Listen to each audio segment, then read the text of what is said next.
It's funny writing so many songs about like personal stuff because I didn't really grow up that way. I'm half Japanese, and my dad's family in particular is very like emotionally, it's very muted and there's not a lot of chaos, which is a great way to grow up. But also like it made me wonder, like since I grew up in a household where it wasn't a lot of drama that way, why do I lyrically I dive into all these emotional things? I always have. These are the kinds of songs that I want to write.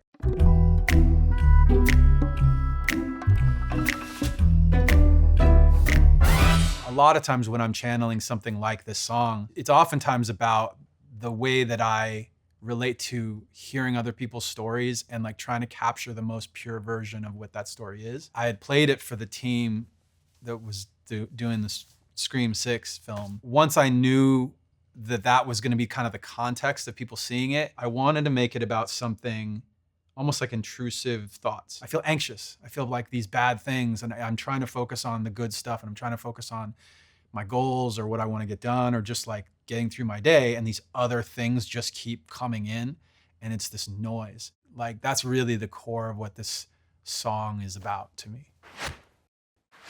Let it begin. Push it away, but it's pulling me in. Try to pretend I'm not aware when I do it again. I grew up on golden era hip hop. For some reason, I was thinking of Jay-Z's friend or Foe. He comes in, friend or foe, yo, state your biz. And the whole way he does the whole verse is like he's having a conversation with you, but there's an attitude to it, right? So starting the verse off with let it begin, it was almost the attitude for me was like, oh, here we go again. Like, I'm just trying to get through my day. I'm just trying to do what I want to do. And my brain is almost like working against me. Like I can't stop this nonsense going on. I know the signs. I see the pattern in front of my eyes. Something inside me open and wide, stretching and coming alive. Some say that like you'll get faced with a problem in your life over and over until you learn to solve it. And the problem might be you, like you might be doing something stupid you ought not to do, and you're gonna keep making that mistake until you don't make the mistake.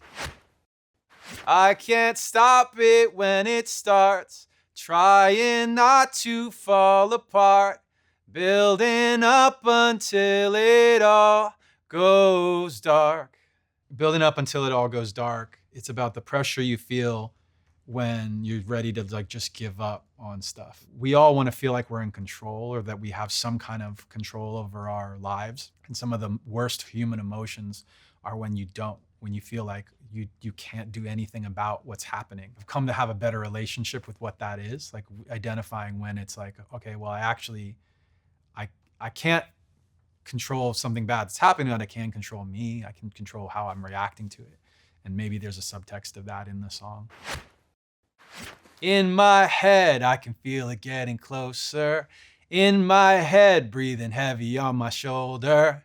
And I'm trying to fake it, but there's no way to escape it. We know that there are these narratives in our head are, in this case, completely imaginary. And yet, while you're doing it, it feels real, right? Sometimes when you're like wrapped up in a narrative about yourself that is contrary to who you want to be, you get really taken out by it.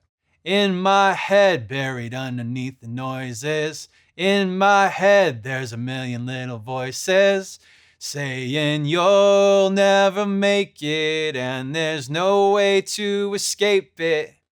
What you'll notice in this song, if you start to pick apart the execution of the track and the execution of the vocal recording, is that every single part has new things. You've got repetition in the sense of the patterns in the verses are the same, the pattern and the notes in the pre-choruses are the same, and the choruses. The reason you have those similarities is it's so that there's hooks in each of the choruses. I'm introducing on my voice and on Kailee's voice in particular, new harmonies. And in the music, I'm also adding new sounds and instruments very subtly throughout the song to keep you going through the whole thing. Coming around, thoughts are intruding, I'm pushing them down, stopping it now, blocking out, in fact, I'm blacking it out. When I'm writing, a lot of times I will mentally go back to things like that I grew up on, like Snoop. And Snoop grew up on Slick Rick. So there's like this lineage of finding these really memorable nursery rhyme-ish ways to like pull you into the song. I love the juxtaposition actually of the like simplicity of a pattern with the complexity of what it is you're actually talking about. Holding too tight, kidding myself, turning wrong into right, thief in the night, I've been the one putting gas in the lights. I've been wanting to put the gaslight concept into a song, but this was the first place that it felt like it fit. The original like story, the movie and whatever, had to do with a man who, as I recall, I could be getting this wrong, but like he was trying to kill his wife, but instead of just like poisoning her or whatever, he wanted to literally drive her crazy. So he would change things in the house when she was asleep, and she'd wake up and things would be different. And she's like, why is this different? And he'd go, I don't know what you're talking about. He's like trying to make her crazy, right? And the way she eventually figures out that he was plotting against her was that she saw the light of his lantern as he went through the house and changed things. And that was the gaslight. So the idea of this end of this verse being thief in the night, I've been the one putting gas in the lights, is I'm actually doing it to myself. Like, oh no, like I'm the one plotting to like make myself crazy. 'Cause I'm swirling in the panic of a shaking confidence. No, I don't have an answer when the questions don't make sense. I've now reached my limit with this. I don't have the answers when the questions don't make sense. Like almost like I've like giving up. I've resigned myself to like whatever this thing is. I know that I'm gonna be okay, and I know there's a negativity that I'm thinking about, but at the end of the day, I'm gonna be able to move on. I think it would make a worse song if I've been like, but at the end of the day, everything worked out. Like that kind of ruins the song. And as I told you already, I'm not gonna like give a resolution in the song. I'm gonna end it with like, yeah, it's as bad as it gets, the end. Kailee Morgue is a huge horror movie fan. Like she knows stuff about horror movies that I don't know. She's a fan, and so and a fan of Scream in particular. So I hit her up immediately when I kind of put two and two together.